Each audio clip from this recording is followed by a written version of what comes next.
I'm no expert on satire, but there's no doubt about it. Sacha Baron Cohen, in my opinion, is an absolute genius. Borat 2 is well worth your time. Here are my detailed thoughts after the intro.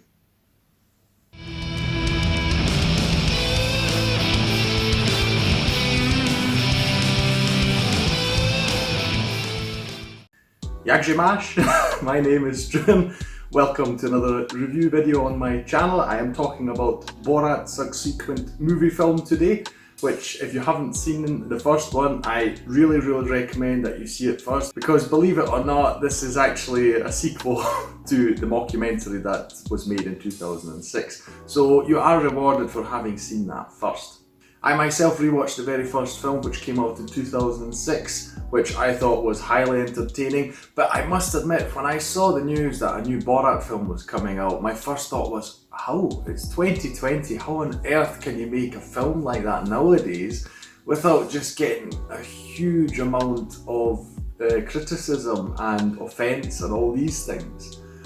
So I was very skeptical of it. I mean, secretly I loved it. I am a fan of dark humour and all these kind of things. Although obviously I always feel that you should be wary of the audience that you're addressing. But in this case, I must admit, and this is where the genius of Sacha Baron Cohen comes in, he's somehow managed to make this film in a way that I believe you would not be offended about. As I honestly feel that, because he's taken the original story, and this is very interesting. I researched about it, and it turns out, I mean, if you don't know who Borat is, just to give you a brief summary, it's this character that Sacha Baron Cohen invented for his Ali G show, and he is playing a reporter from Kazakhstan, and he brings in all sorts of ridiculous stereotypes that are obviously not true. And he really goes over the top with it. So it's the most backward society you could imagine.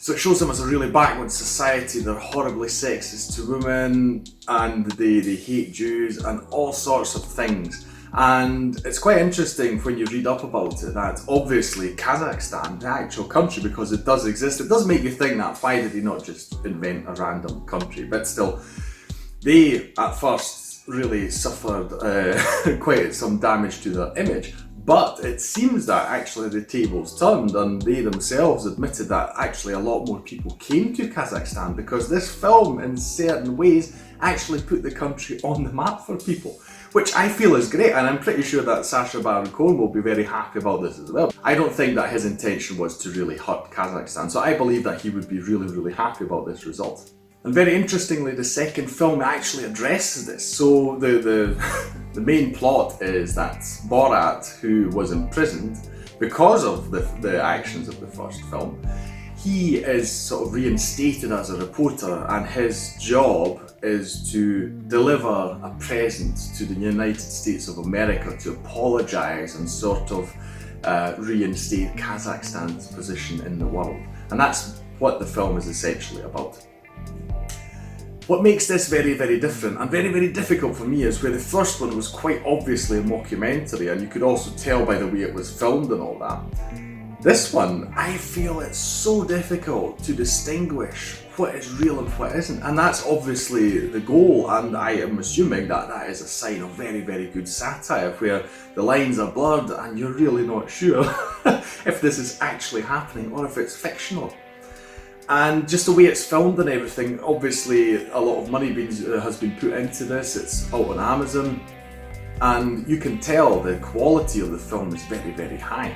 And that's what's really frightening to me. In a way, it's a very effective horror film, because some of the things are very many things that you see in the film. The thought of them being real is really terrifying. I won't spoil any of the things that do happen. You have, just like with the first film, you have many interactions with various people in America, and as you can imagine, a portion of it was filmed at the start of the coronavirus epidemic, and this is also added into it. And you just see all these typical, as a European, when you watch the news or you hear stuff, you see the memes and all this about the typical redneck Americans and the really extremist views and walking around with assault rifles and all these things. you see it in the film, and to me, I must admit, I'm sorry, I'm not a fan of guns. I don't plan on ever owning a gun. But to me, it's really, really horrifying, the thought that you've got people just walking on the streets who are not the military or policemen, and they're just walking around with assault rifles. And I feel that's really, really terrifying. And this is what's shown in the film, amongst very, very many other things.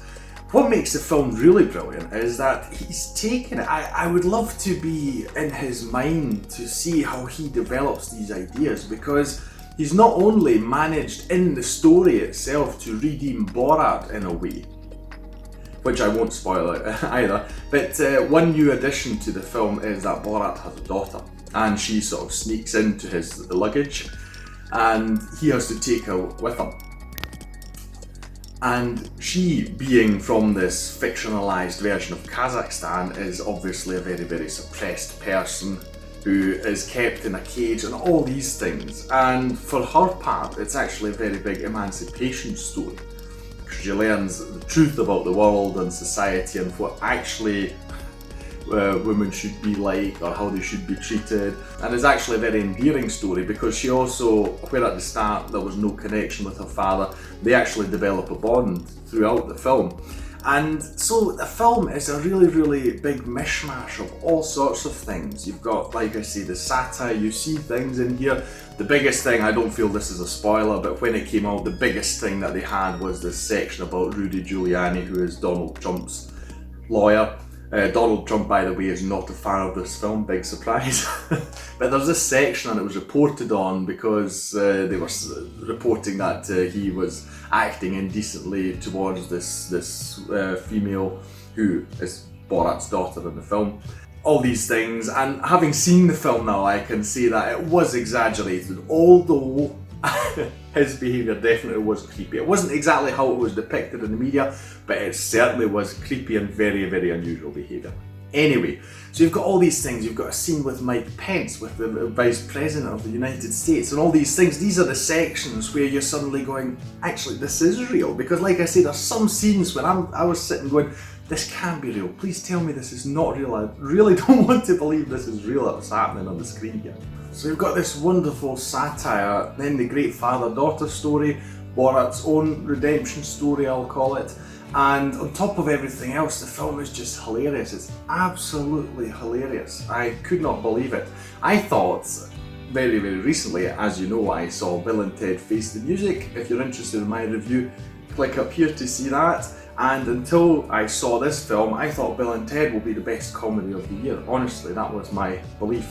But I must say, when I compare them directly, I laughed throughout Borat so much more, because you have so many ridiculous scenes. Again, knowing that some of them, hopefully all of them, were actually real. It's so insane at times. You can't believe that this is happening. Bill and Ted, although don't get me wrong, was a far more feel-good film, obviously, just because of the context of the story. This, just because of the things you see, is not a feel-good movie, although the characters are, for them, going on a positive journey of development. But overall, it's quite depressing, especially when you see the various things that just exist in our world nowadays. And one thing that I do feel is brilliant is because the other thing that I thought about when I first saw the film announced, besides thinking, wait a second, how could they make a film like this nowadays? Second thing I thought about is, you can't have Borat running around America. Surely his face is known everywhere. And they actually address it in the film as well, because that's exactly what happened. He started walking about on the streets and people started recognising him. So what they've done, and this is obviously one of Sacha Baron Cohen's specialities, he dresses up in all sorts of costumes and makeup and prosthetics, all these things, which he's very, very experienced at. If you've known his body of work, you've seen it all over the place. And so when you think about it, him as an actor, he's playing Borat, who is getting dressed up and playing someone else, and he does it so well. It's really amazing. I'm actually not surprised that people were fooled, because his acting is flawless. I do like to think about what they say to people, why there's a camera person there filming the whole thing, or maybe multiple, I would assume, because you have multiple angles. I'm not sure what the people are told, but I am not surprised that they are completely fooled by his appearance and demeanour and everything. So as a film, it's made so well, there's so much production put into it, which is great. Obviously the first one was a big success. I saw it made a multiple of its budget back in earnings, a huge multiple. So it's great to see that they've taken a lot of money and put it into this film. And you can tell, like I say, the costumes alone, there's so many great things in here. And they've also taken a lot of time to really write the film. So you've got many scenes, just the whole thing, how it progresses. It's a very, very nice development. It's a very compact film. It's only about 100 minutes long, if I remember correctly. Feels a lot longer just because so much happens.